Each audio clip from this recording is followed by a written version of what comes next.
Laura Bisaillon est sociologue, elle est anthropologue, elle est aussi ethnographe, beaucoup de qualificatifs, et professeure au Centre interdisciplinaire en santé et société de l'Université de Toronto. Alors, sa recherche se focalise en particulier sur la justice sociale, si tu me contredis si je me trompe, et les politiques en matière de production de connaissances.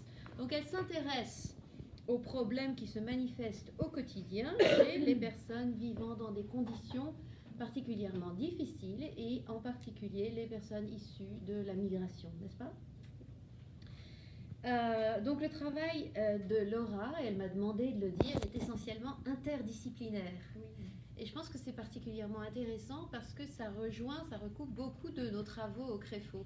Nous travaillons beaucoup en interdisciplinaire. Si vous suivez Laura sur Facebook, vous aurez la surprise de découvrir qu'elle a créé une page appelée Migration et santé publique sur laquelle elle partage beaucoup de documents absolument fabuleux. Je profite moi-même beaucoup de cette page et pour parler aussi du projet qu'elle va nous présenter maintenant, Échange universitaire politique et mémoire, le projet, est-ce qu'on dit REDED ? Oui, REDED d'Afrique. REDED d'Afrique, voilà, je te laisse la parole. Merci. Et je dois aussi te remercier chaleureusement parce que tu as pris au dernier moment, tu as accepté de remplacer l'intervenante qui était prévue et qui malheureusement est malade, mais qui reviendra plus tard dans l'année. Merci Laura. Merci Manuel et merci au CREFO de m'avoir invitée. Et puis, ça me fait plaisir. Je suis affiliée au CREFO depuis environ 1 an et demi. Et donc, je me joins avec beaucoup de joie à la famille du CREFO. Alors, merci d'être venu ce soir, en bon nombre. Donc, je vais vous présenter un nouveau projet. Je me lance vers de nouveaux horizons, vers un nouveau projet dont le travail de terrain s'est entamé au mois de décembre en Roumanie. Et donc ce soir, c'est un aperçu du projet avec des idées organisatrices du projet. Je vais boucler avec ce qui est prévu comme travail de terrain futur, éventuel, dans les prochaines années. Voilà. Donc ce soir, vous allez voyager en dehors des frontières canadiennes et en dehors de la salle. Donc j'ai préparé pour vous beaucoup de photos, donc une présentation animée de beaucoup d'images, quelques cours, des clips vidéo aussi. Et voilà, donc vous allez partir sur la découverte sur des terrains éthiopiens et roumains. Voilà, comme elle a si bien dit, Emmanuel, je suis ethnographe, c'est-à-dire que une de mes passions, c'est les récits de vie, c'est le quotidien qu'on vit. Et voilà, je fais des récits de vie et du quotidien un terrain d'enquête. Et donc, comme se doit, l'ethnographe commence très souvent avec une histoire. Donc, je vais vous présenter, c'est le nom fictif que je donne à ce monsieur, c'est un jeune Éthiopien à qui je donne le nom de Mamo. Ato ou Domnul. Ato, ça veut dire monsieur en langue éthiopienne et Domnul, monsieur en langue roumaine. Donc, qui est ce type Mamo? Ben, Mamo, c'est ça d'origine éthiopienne. Il a environ 19 ans. Il est célibataire. Il est sélectionné de partir de son pays, qui est l'Éthiopie, pour voyager, séjourner en Roumanie pour faire des études supérieures. Donc, il est issu de l'Éthiopie, qui est en rose sur la carte derrière moi, devant vous. Donc, à côté de la mer Noire. Et il est très content de partir, finalement. 19 ans, célibataire, début des années 70 en Éthiopie. Il est du nord du pays. il a fait des études de secondaire et il a bien réussi à ses études donc des résultats qui lui ont permis d'être éligible pour partir à l'étranger comme boursier. Il est sûrement polyglotte, donc il parle, comme il est issu du nord éthiopien, il parle l'amharique, peut-être bien le tigrinya, et il se peut qu'il parle l'anglais et peut-être même le français si il a fait des études au lycée français, lycée Gebre Mariam de Addis Abeba. Donc, voilà son contexte. Donc, il arrive en Roumanie. Fraîchement, nouvellement débarqué, il arrive en Roumanie, il se trouve être entouré d'étudiants étrangers. À ce moment-là, durant les années 70, il y a eu beaucoup d'échanges entre l'Afrique, l'URSS, les pays de l'Est, l'Amérique latine et aussi l'Asie. Hein. Donc, il se trouve être entouré d'élèves étrangers et la plupart des élèves, lui compris, entament des études en sciences pures, des sciences appliquées, génie, biologie, pour finalement finir scientifique ou bien ingénieur dans son pays. Donc, normalement, les étudiants étrangers en Roumanie sont formés pendant 4 ans et au bout des 4 ans, ils rentrent chez eux.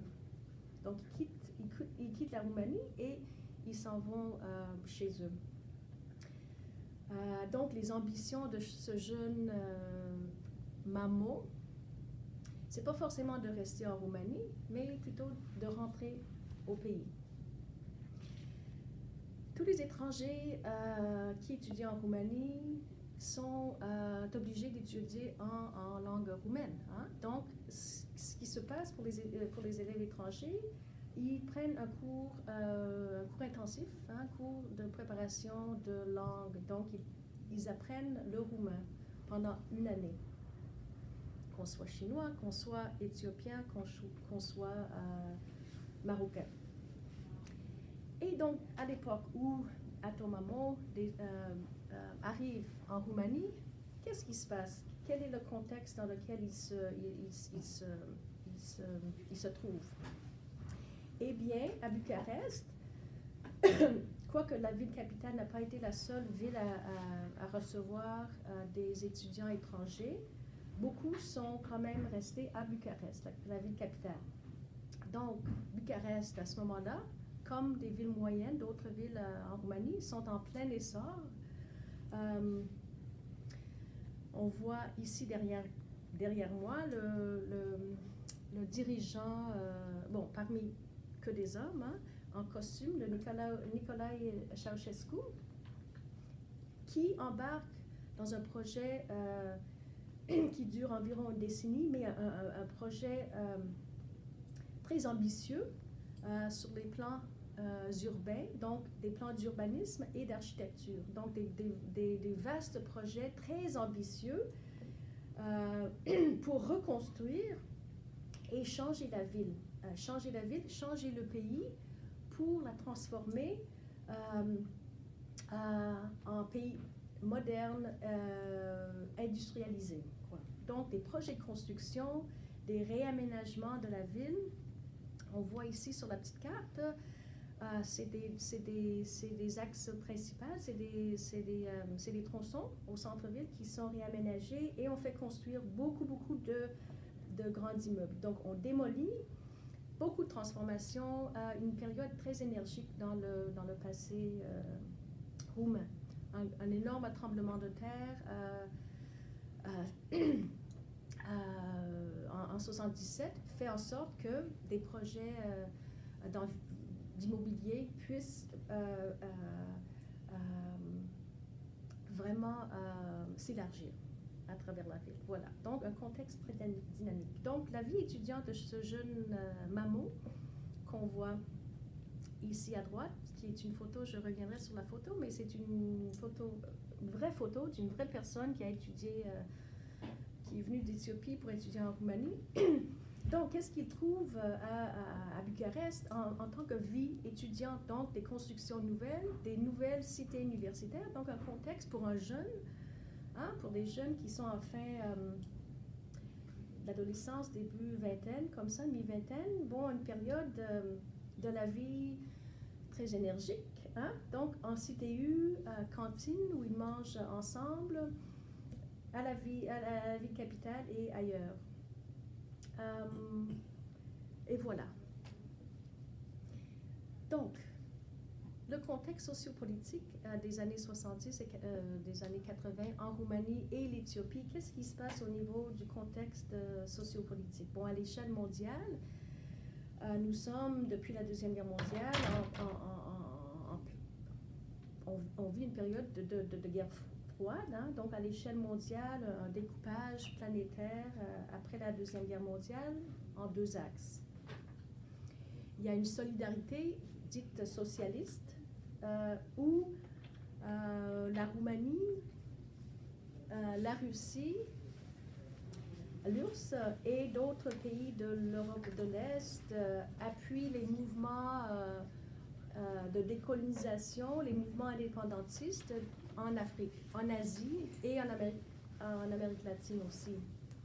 Donc, au niveau du gouvernement, dans les deux zones, dans les deux pays, une politique de centralisation, de régime centraliste, et au niveau de comment ces régimes socialistes, communistes ont évolué, et bien, aussi bien en Éthiopie qu'en Roumanie, ont évolué de façon dictatoriale, donc en dictature, et finalement en révolution. Donc, la période communiste en Roumanie a duré de 62 à 89, et en Éthiopie de 74 à 91. 91, oui. Et voilà, donc durant cette époque-là,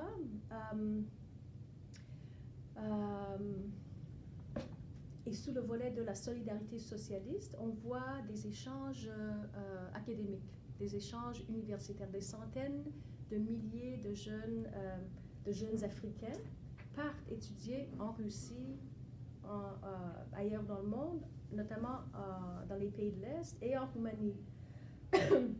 Donc des centaines de milliers de camarades socialistes qui sont formés durant cette époque-là, des années 60 aux années 80.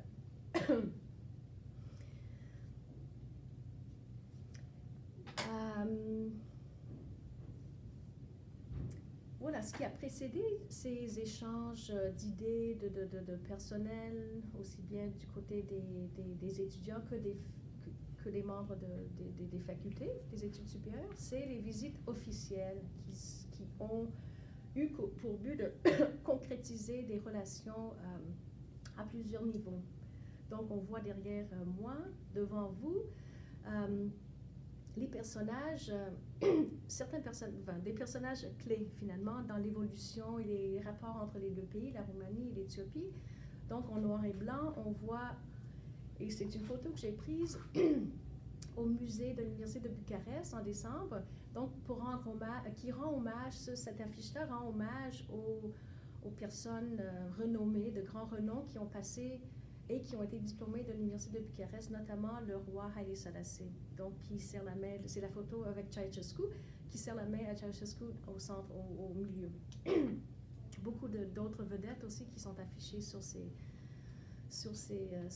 panneaux, sur ces affiches-là. Et en bas, on voit le général Mengistu Haile Mariam qui a été le dirigeant durant l'époque communiste en Éthiopie de 1974 à 89, qui s'est entretenu à plusieurs reprises avec Nicolae Ceausescu, venu en Roumanie, et Ceausescu et son entourage partis en Roumanie aussi. Donc, ces visites officielles et les échanges de grandes idées entre les dirigeants des pays ont eu une valeur considérable sur le plan symbolique et sur le plan pratique aussi.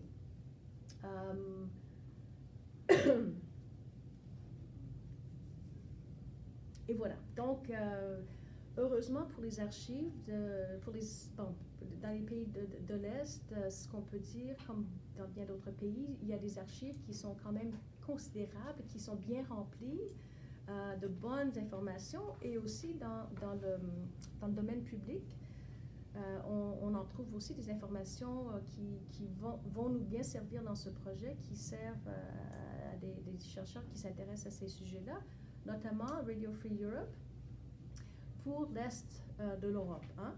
Et donc, on voit ici donc l'annonce de la visite d'un Roumain, d'un politicien roumain en Éthiopie. Et j'allais vous... Joey, je peux appuyer ici?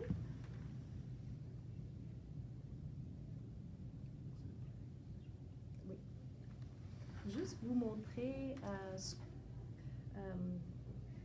qu'on peut facilement trouver sur Internet aussi pour alimenter ces... L'autre. Voilà. Ok. C'est bon. Suveranul Etiopiei, împăratul Haile Selassie, a vizitat România în anul 1964, pe atunci Republica Populară Română, în perioada mandatului președintelui Gheorghe Gheorghiu-Dej. Voiajul de 3 zile în țara noastră, în perioada 26-29 septembrie, s-a încadrat într-un turneu care cuprindea și alte câteva țări socialiste europene. Dintre acestea, Republica Populară Polonă, Republica Populară Ungară, Republica Populară Bulgară și Republica Federativă Iugoslavia.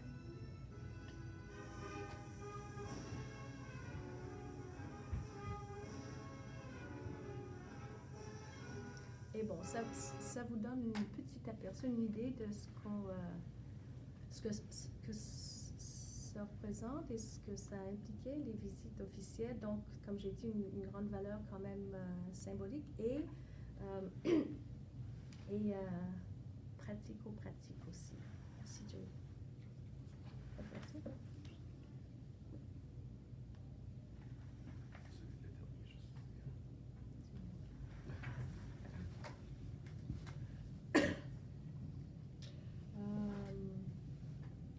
Voilà, donc pour ce qui est du contexte socio-économique de cette période-là, des années 70 et 80 en Roumanie, donc Roumanie s'intéressait beaucoup à l'Afrique, au continent africain. Pourquoi? Pour plusieurs raisons, et dont je vais vous citer deux. Bon, pour l'acquisition des ressources naturelles, hein, et la vente de ces produits. Donc, à ce moment-là, la Roumanie est toujours considérée comme pays en voie de développement, mais a des grandes ambitions. Nicolae Ceausescu a des grandes ambitions et a fait construire non seulement, comme j'ai dit, sa vision urbaine et sur le plan de l'architecture, mais au niveau des fabriques, hein, des usines à travers le pays. Donc, il fallait bien à Ceausescu un marché, et un grand marché pour vendre les produits roumains, ce qu'on voit derrière. Donc, hommes, femmes, beaucoup de travail dans les usines pendant cette période-là, et le besoin de vendre des produits. On voit un tableau qui montre un peu la croissance de l'intérêt que la Roumanie porte pour l'Afrique. Alors, pour ce qui est le contexte socio-économique durant ces décennies-là, dans lequel Monsieur le jeune Mamo s'insère, eh bien, c'est bel et bien une période très, très, très intéressante sur le plan socio-culturel. Car Nicolae Ceausescu et ses confrères sont en train de bâtir, de construire un pays socialiste des plus puissants. Donc, pour effectuer ce programme et ce rêve, pour réaliser ce rêve socialiste, hein, pour devenir un des plus grands pays, ce qui était son souhait, la population devait être disciplinée, formée, encadrée et instruite d'une certaine façon. Hein. Donc, on voit ce qui s'est développé, qui a commencé durant les années 60, mais le programme des pionniers, donc des jeunes enfants qui, dès un jeune âge, sont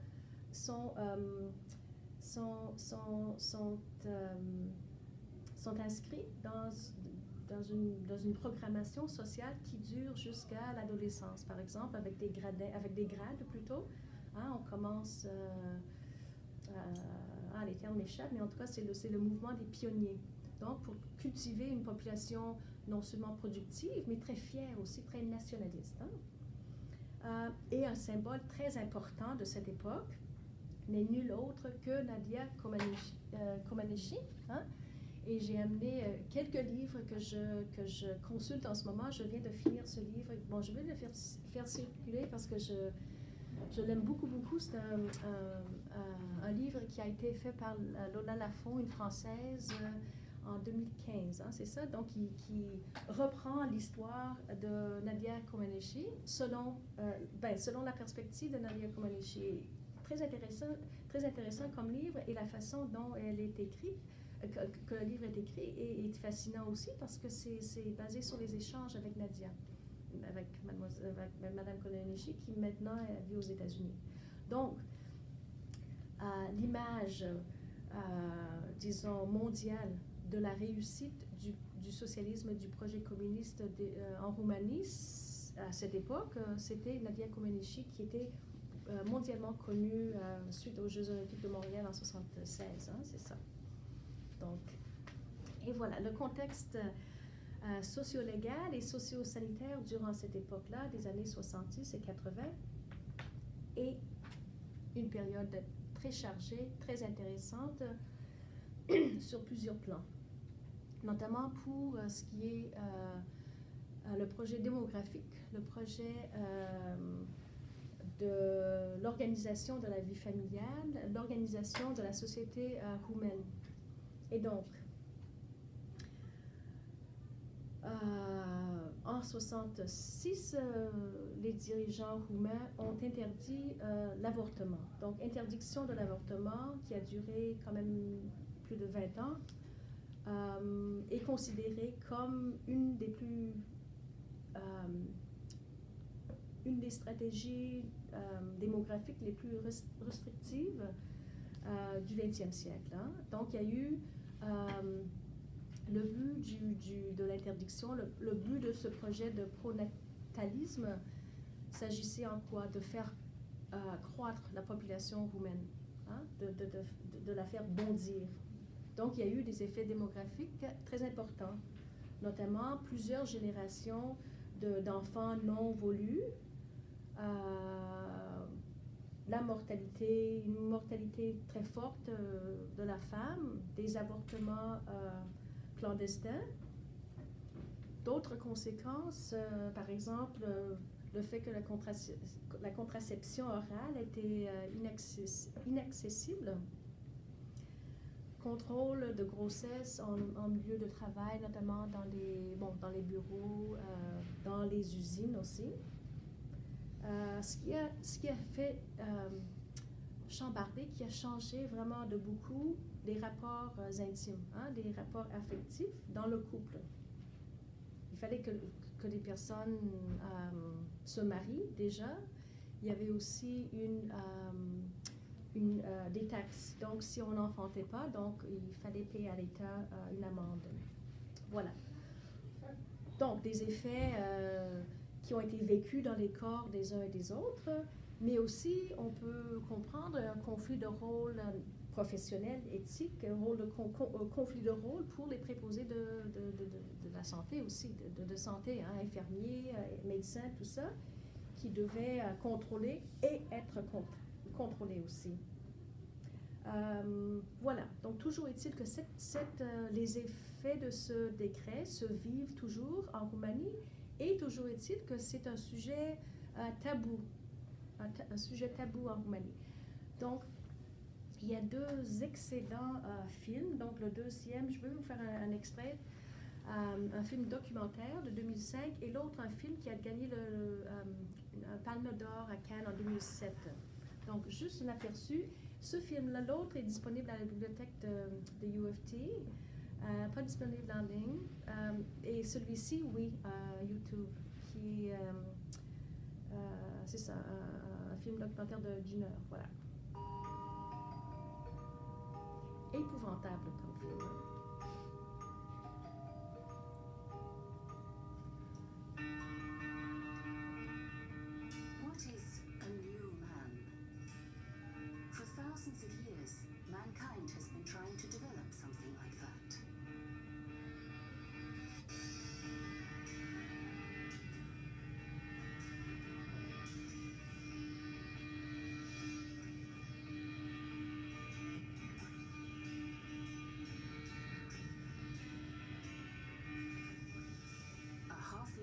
Kidd was released from a Romanian prison in 1936. He had spent 3 years inside, convicted for communist activities. For him, people were bad, and his country, Romania, a place full of injustice and poverty. He was determined to change history. 24 years later, the same Kidd became the Secretary General of the Romanian Communist Party. His name, Nicolae Ceausescu. Wanting to avenge the hundreds of years when Romania was just a puppet in the hands of great empires, Ceausescu was laying the first... Oups. Voilà. Donc, pour vous donner une idée de quoi il s'agit, donc voilà.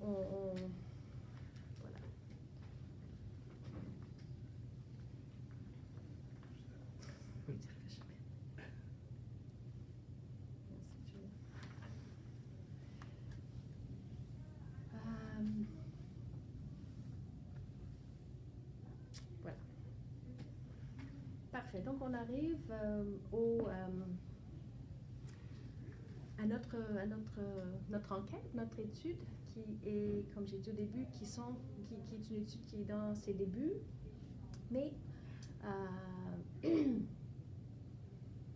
avec ma collègue roumaine, que je vais vous présenter tout à l'heure, on se penche sur cette question. C'est la question qu'on se demande: comment ethnographier ce passé, ces passages et ces parcours, c'est-à-dire de la présence africaine, des mobilités africaines et des vies au quotidien durant ces années-là en Roumanie. Donc, on voit les citations là qui sont tirées, je les ai trouvées dans un rapport qui est disponible en ligne. Ça fait partie des archives qui ont été rendues publiques. C'est pas les archives oui, c'est relié au travail de la police secrète en Roumanie. Donc, le contexte, une société hautement surveillée, donc une société sous surveillance, y compris les étudiants étrangers et peut-être en particulier les étudiants étrangers qui viennent avec leurs devises, les monnaies étrangères, qui sont mobiles.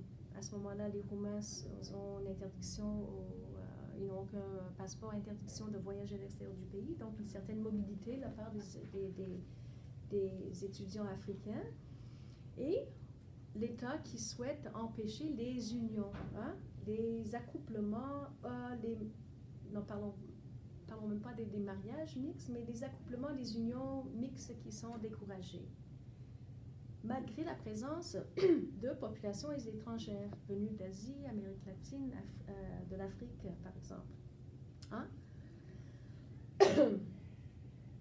Donc, nous sommes en ce moment en période de questionnement, de lecture, dont je vous ai amené des preuves. Donc, période de questionnement, de lecture et de réflexion. Nous sommes, moi, sociologue, et ma collègue Lorena Anton de l'Université de Bucarest est anthropologue. Donc, on souhaite partager et fusionner nos disciplines, et on se penche sur comment figure le corps africain dans ce contexte des années 60 et 70, dans le contexte roumain. Quelles sont les opportunités et contraintes que l'Africain étudiant étranger vit? Quelles sont les stratégies de détournement des yeux des surveillants, des voisins, d'autres élèves, professeurs, ainsi de suite?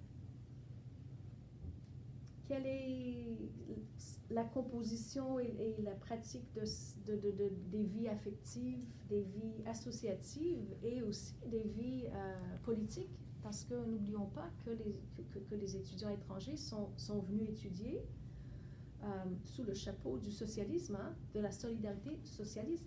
Donc, comment est-ce que ces jeunes-là ont composé leur vie au quotidien, du côté affectif, associatif et politique. Socialiste ou non. Et on se demande comment, finalement, ces contextes-là, sociopolitiques, socio-légaux, socio-médicaux, comment les contextes énumérés ont-ils influencé les étudiants durant cette époque-là, durant les années 70 et 80, et de leur perspective.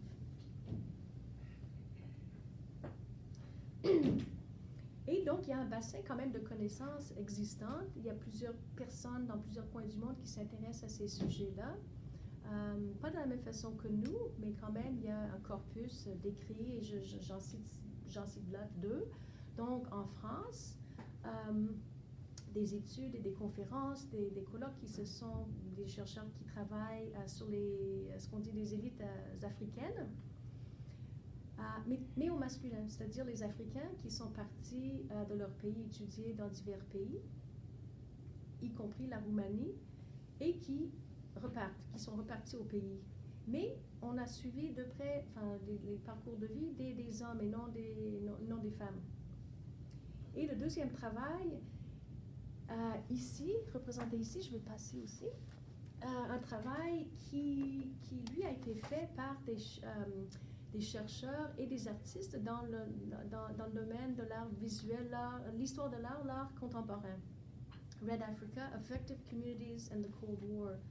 Et puis le lancement du livre a eu lieu à Toronto en 2017. J'ai assisté, formidable, car c'est un produit artistique, hein, c'est ça, c'est une exposition qui a eu lieu dans plusieurs endroits du monde, mais très visuelle, et qui ressortait de ce domaine-là, de l'histoire de l'art et l'art contemporain. Donc, qui se penchait beaucoup sur le visuel et qui s'est intéressé au cadre bâti dans les pays de l'Est et en Afrique, disons des restes soviétiques et des restes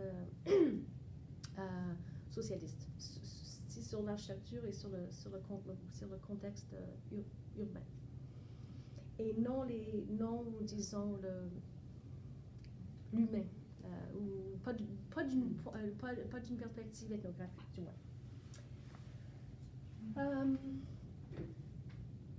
Alors là, le cadre conceptuel ou les cadres conceptuels, s'agit là de ma collègue Lorena Anton, donc une Roumaine,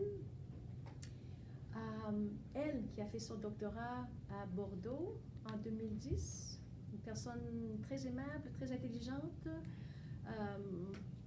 avec qui j'ai passé le mois de décembre à faire du travail d'archives, francophone, polyglotte, comme beaucoup dans la salle, et donc qui a travaillé la mémoire des années 70 et 80, et finalement la mémoire des années du décret 770. Donc, la mémoire individuelle et collective de la politique pronataliste de Ceausescu. Donc, et mon domaine, donc en sociologie, ethnographie institutionnelle, et je vais circuler le livre aussi, je donne un cours au CREFO le jeudi soir, et je me sers de cette traduction française du travail de la sociologue canadienne Dorothy Smith, ancienne de OISI, ancienne de la maison ici. Donc, on souhaite marier nos disciplines et nos cadres conceptuels, anthropologiques et sociologiques. Alors, nous discutons et nous préparons ce projet depuis 2017. On s'est connus en Europe en 2017 et nous en parlons depuis, car ce sont des sujets, ce sont des approches, ce sont des géographies qui nous intéressent et pour lesquelles nous avons des expertises. Des idées quant au travail de terrain et les données. Plusieurs archives existent dans lesquelles nous allons pouvoir puiser, donc des archives en Éthiopie et en Roumanie, donc universitaire et nationale dans les deux pays, des archives que nous n'avons pas encore accédé, mais de la Securitate ou de la police secrète, de la police secrète roumaine, les discours politiques du dirigeant Ceausescu qui sont disponibles, je ne sais pas en ligne, mais qui sont traduits en anglais, en français, je ne sais pas, le journal du Parti communiste et finalement, pas dans un ordre, disons, pas en ordre d'importance, mais entretien, interview et possiblement observation, mais avec des interviews avec des personnes ayant vécu cette période, donc qui étaient soit étudiants ou professeurs ou qui travaillent dans l'administration, dans les administrations dans les pays respectifs, Éthiopie ou Roumanie. Donc, nous avons commencé le terrain. Nous avons commencé le terrain au mois de décembre à Bucarest. Et voilà des images de nous qui travaillons dans les archives à l'Université de Bucarest. Beaucoup des archives ont été saccagées lors de la révolution de 89. Néanmoins, il leur en reste beaucoup. Et donc, nous avons commencé, c'est ça, à regarder de près ce qu'il y a comme documents et de photos. Je ne parle pas encore le roumain, donc je me suis beaucoup appuyée sur Lorena, qu'on voit finalement. J'aurais dû la mettre avant, dans la présentation, mais on la voit plus petite que moi, ainsi que mon mari, aussi plus petit que moi. Je suis la grande sauterelle au milieu.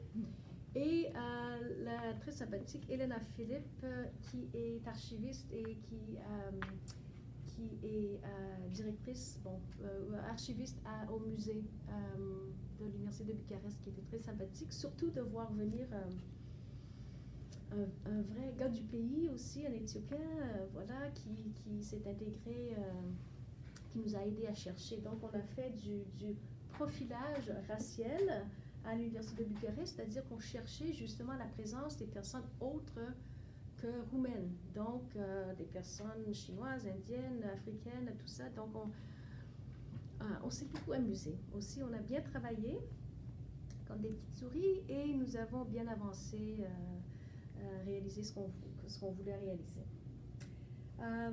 Alors, revenons à la question, comment ethnographier le passé, les passages et les parcours de Acto ou Domnul Mamo, Monsieur Mamo.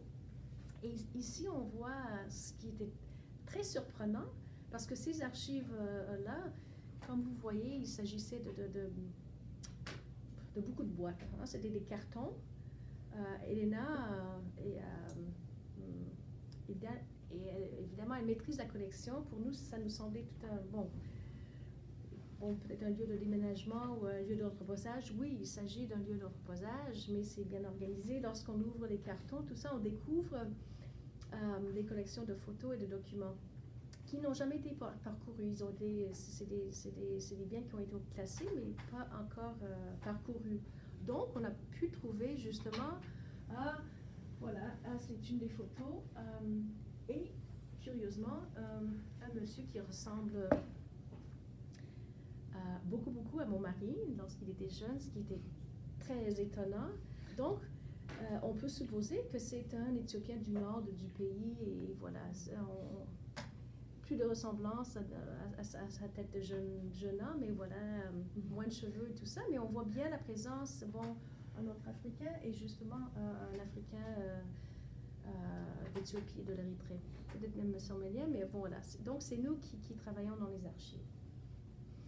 Des démarches futures, qu'est-ce qu'on envisage comme on souhaite, c'est ça, nous investir dans ce programme de recherche et d'en créer un programme de recherche finalement. Donc, on va forcément chercher des sous, de bailleurs de fonds européens ou canadiens, de la francophonie. L'idée, c'est de faire du terrain en Roumanie et en Éthiopie en 2020.